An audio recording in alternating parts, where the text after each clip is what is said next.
জাতীয় নির্বাচন নিয়েই কিন্তু এখনো পর্যন্ত অনিশ্চয়তা কাটে না। তার আগেই স্থানীয় নির্বাচন, আগে না জাতীয় নির্বাচন পরে। আপনার কাছে কি মনে হয় যে এই বছরের মধ্যেই সংস্কার নির্বাচন করা সম্ভব কিনা? আজকে ডক্টর মোহাম্মদ ইউনূস বলেছেন যে ডিসেম্বরে নির্বাচন হতে পারে। অনিশ্চয়তা কি কেটে গেছে? নির্বাচন তো 24 ঘন্টার মধ্যে করা সম্ভব। আপনি কালকে করে দিলেন যে আগামীকাল এটা নির্বাচন হবে, এই কয়টা ভোটের মানে ফলাফল এইভাবে হবে যেটা অতীতে হয়েছে। এটা তো 24 ঘন্টার মধ্যে এরকম একটা নির্বাচন করা সম্ভব, আর 1 ঘন্টার মধ্যে একটা ফলাফল এটা ঘোষণা করা সম্ভব।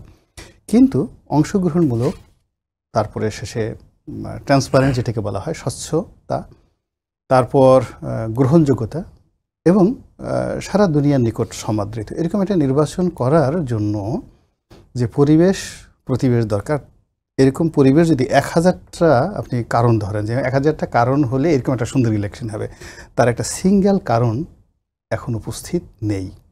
এবং আগামী 2, 4, 5 মাসে মানে হয় কি, মানুষের মাজায় প্রবলেম হলে এই ব্যথা কখনো যায় না। কারো যদি শির দ্বারা ব্যাকবোনে প্রবলেম হয়, পিছে মেরুদণ্ডের মধ্যে প্রবলেম হয়, তাহলে সেই মেরুদণ্ড মানে লোক পাল্টাতে হবে, নাহলে মেরুদণ্ড পাল্টাতে হবে যে কোনোভাবে। এখন মূল ব্যাপার হলো যে আমাদের আইন শৃঙ্খলার যে মেরুদণ্ড, ব্যাকবোনটা আছে, যেটা মানুষকে ভোট কেন্দ্রে যেতে উদ্বুদ্ধ করবে এবং আইনের প্রতি কমিটমেন্ট থেকে রাজনৈতিক দলগুলো, তার কর্মী সমর্থকরা রাষ্ট্রকে ভয় পাবে। তো এই জিনিসটা যেখানে বিএনপির নির্বাচনের তফসিল ঘোষণা করার সঙ্গে সঙ্গে টেকনাফ থেকে তেঁতুলিয়া পর্যন্ত সব কিছু বিএনপির দখলে চলে যাবে। এর বাইরে যে জামাতের এখন যত লোকজন আছে তারা কোনো নির্বাচনী এলাকায় দাঁড়াতেই পারবেন না, এটা হলো রিয়ালিটি। এই জন্য তারা চাচ্ছেন না। আর বিএনপি যখন তার নির্বাচনী এলাকাগুলো তার দখলে চলে যাবে, তখন বিএনপির যে 5 থেকে 6 জন প্রার্থী হয়ে যাবে একটা এলাকাতে। এখন ধরেন যে লোক মনোনয়ন পাবে ওর কপাল খারাপ হয়ে যাবে।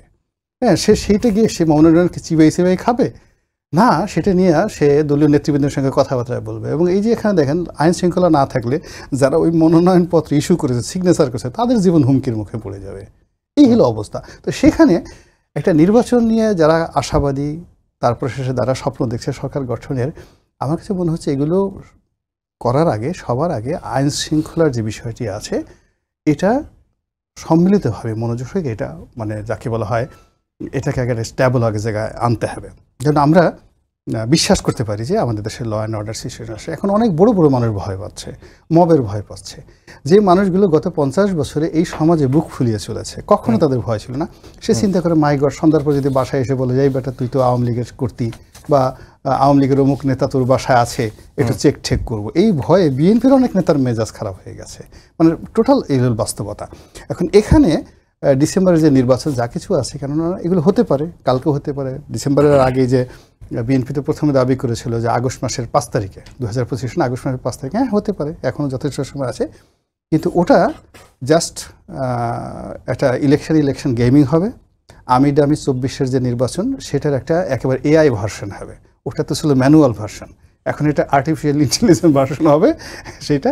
এবং সেই ভার্সনে যে কী ফলাফলটা হবে, ওটা যেদিন নির্বাচন হবে ওই দিন ছাড়া পৃথিবীতে একমাত্র আল্লাহ ছাড়া বলতে পারে, ফেরেশতারা বলতে পারে। ফেরেশতারা কিন্তু ভবিষ্যৎ জানে না, ফেরেশতারা জাস্ট লাইক রোবোটিক, জানে না। তো এখানে একটা জিনিস আপনাকে বুঝতে হবে যে আমরা কিন্তু শেষে 30 সেকেন্ডে বলি, এখানে মূল ব্যাপার উই নিড এ লিডার।